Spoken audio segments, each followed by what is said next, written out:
এটা বোঝার চেষ্টা করো।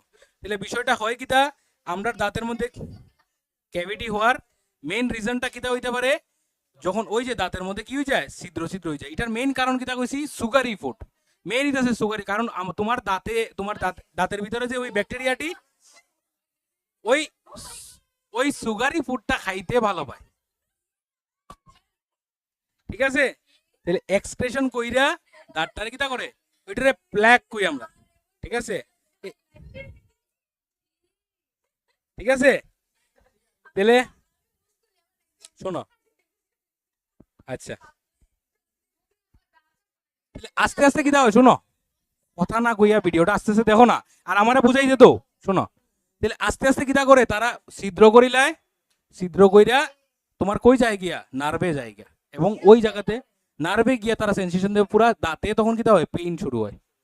ওই যে রেড কালারটা দেখছো, এটার মধ্যে দাঁতের